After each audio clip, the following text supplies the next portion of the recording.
Hello YouTube, what is up? Today I will show you how I painted a toxic sewer base for my Shadespire Skavens.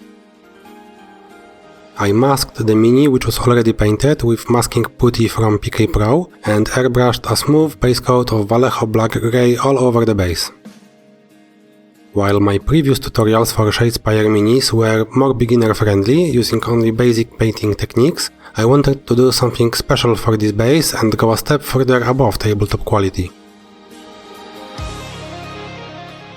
This will be a good starting point for the future when I will record more display-oriented tutorials. I knew that I wanted the sewers to have a toxic, vibrant glow coming from the water. I airbrushed a layer of Vallejo stone wall grey in the places that the light would fall. I wanted the paint to be more opaque at the center and less opaque the further it was from the light source. I diluted the paint a bit more than usual to give it more transparency.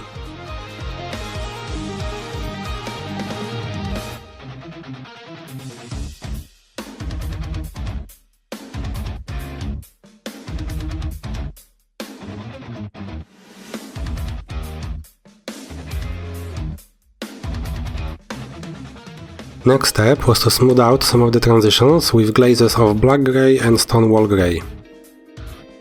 Glazing is very useful, it is often used in miniature painting and is probably the first more advanced technique that everyone should learn. The most common mistakes when glazing are not diluting the paint enough and having way too much paint on the paintbrush.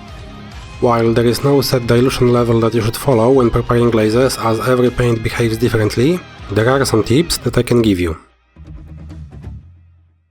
When you touch a brush loaded with paint to a paper towel, the paint should very easily flow away from the brush.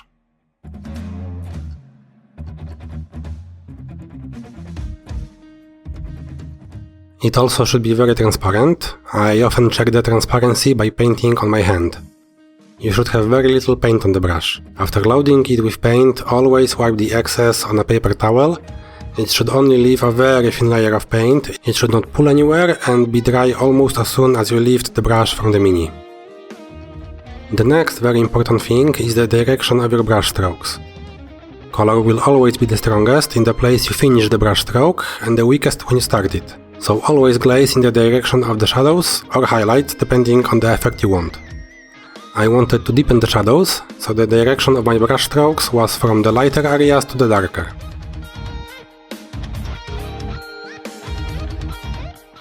The transitions I made with the airbrush were fairly clean, so I did not need to fix them very much.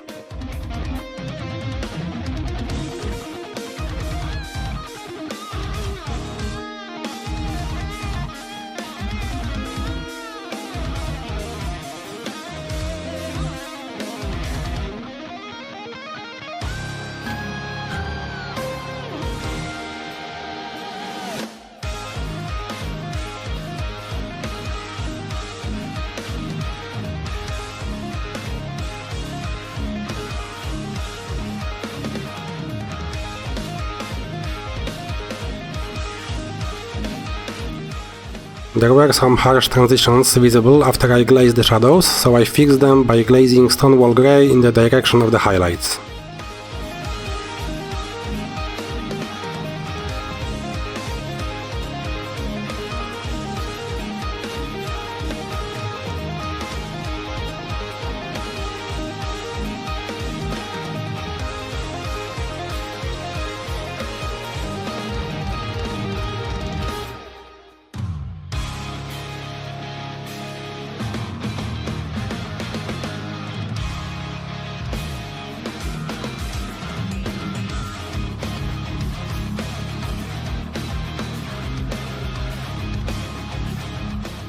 When I was happy with the transitions, I moved to edge highlighting all of the stones with Vallejo neutral grey.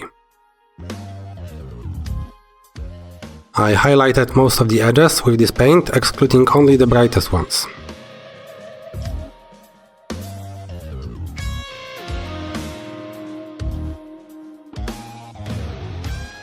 There are some general tips for edge highlighting. You should always try to use the side of your brush when possible.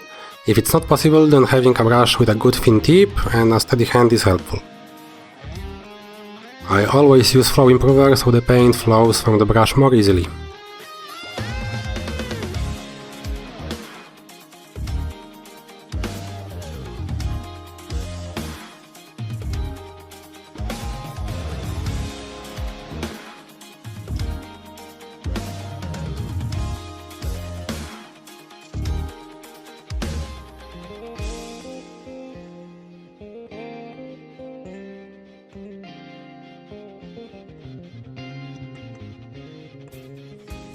Next step was to highlight all of the edges that are facing the light with Vallejo Stonewall Grey.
After edge highlights were done, I wanted to add some color to the shadows. I mixed scale 75 blue and violet inks and diluted them very heavily with water, as they are very saturated. I glazed them in all of the shadow areas of the stones, only 1 or 2 layers were necessary.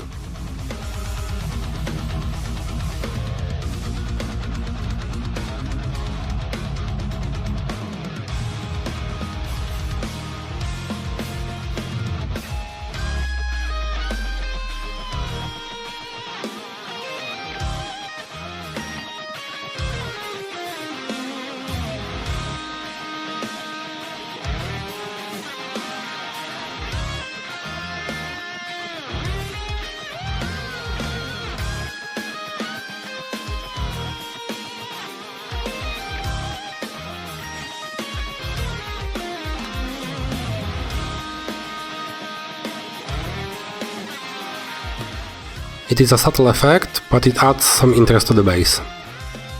I base coated all of the metallic parts with Citadel Rhinox hide.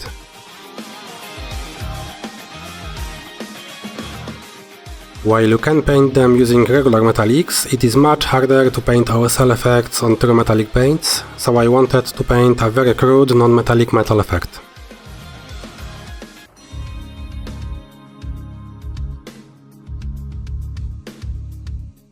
Non-metallic metal is a very deep topic in itself, but the effect I was aiming for was very basic, as it will be almost all covered by the green glow. I linked some tutorials that explain the fundamentals of this technique in the video description.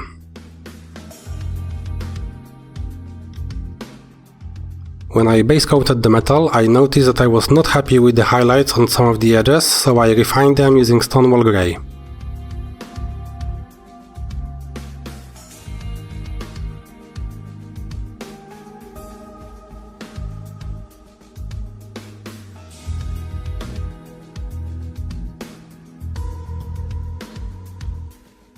I painted Citadel Mornfang Brown on most of the metal areas, leaving the base coat showing in the places I wanted the shadows to be darkest. The paint was diluted more than for regular layering, and I followed the directionality of brush strokes I explained before.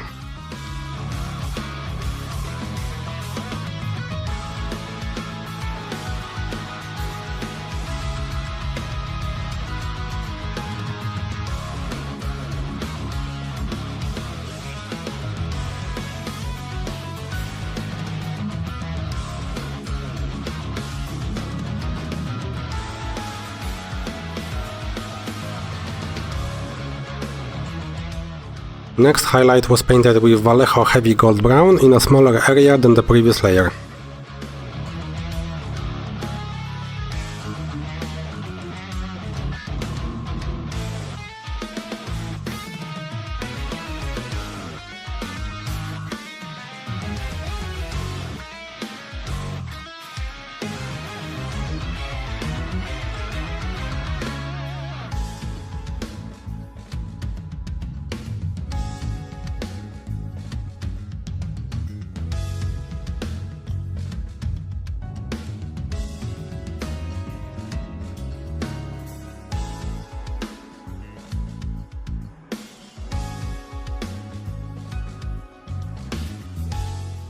I mixed a bit of Vallejo ivory into gold brown and painted thin lines in the center of the previous highlights.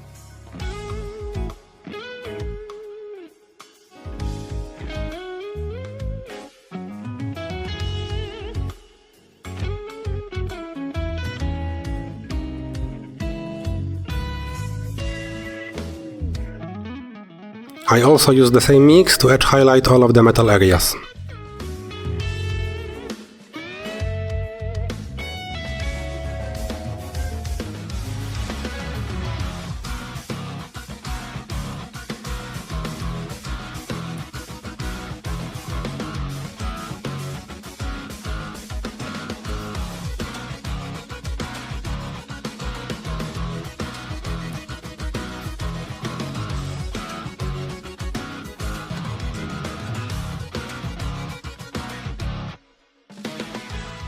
As the last step, I mixed some ivory into the previous mix and made a final small highlight in the center of the light reflections.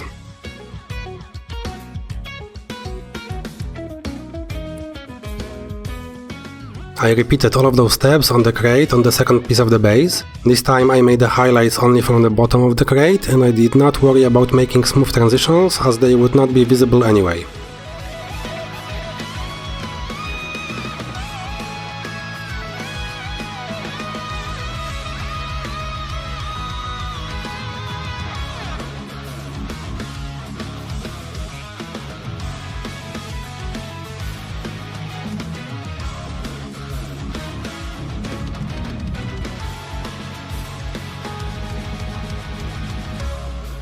I base coated the rats with Rhinox hide and highlighted them with Mournfang brown and Zandri dust.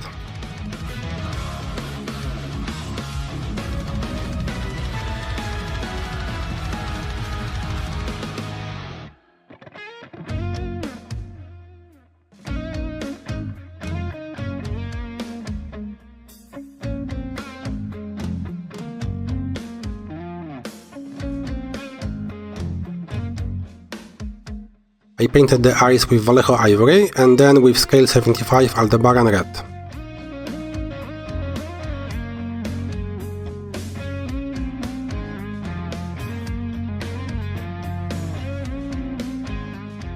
I darkened all of the scratches with Vallejo black grey to increase the contrast.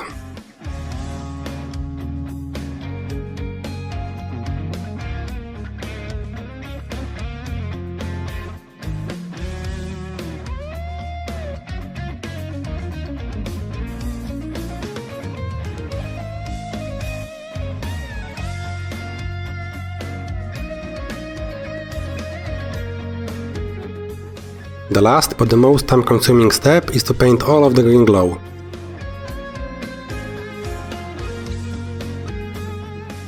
The paint I used is Vallejo Fluo Green. It is very bright and saturated, but also very transparent, which in this case is a good thing because we can control the intensity better.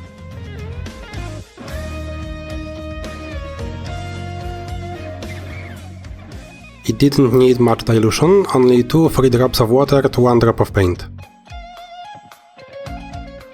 I glazed it in all of the brighter areas all over the base.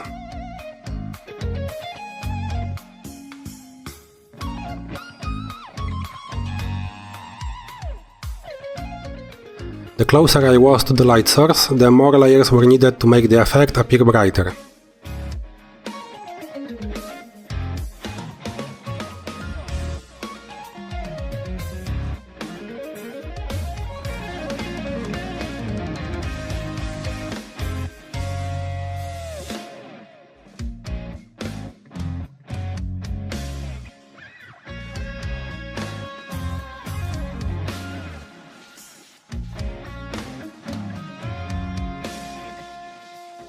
I painted the big pool itself and also some of the cracks between the stones.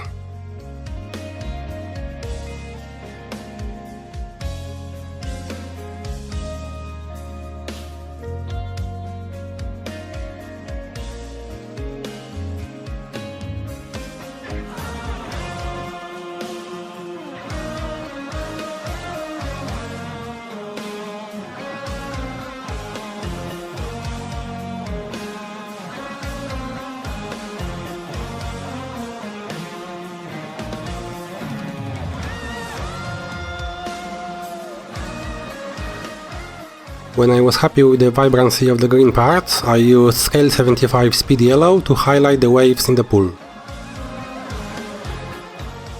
This is also a fluorescent paint, so it required a couple of coats to build the intensity.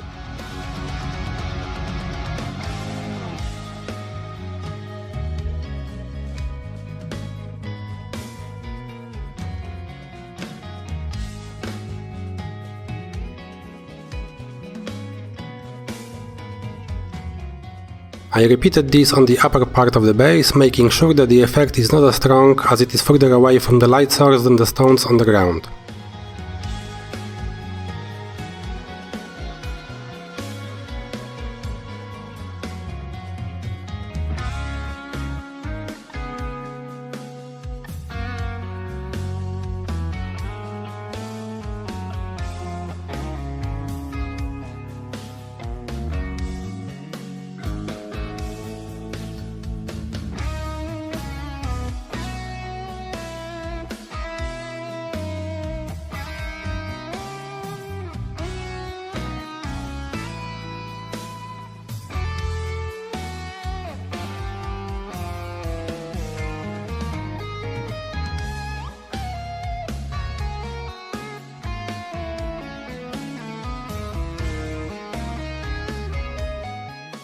This is how the finished model looks.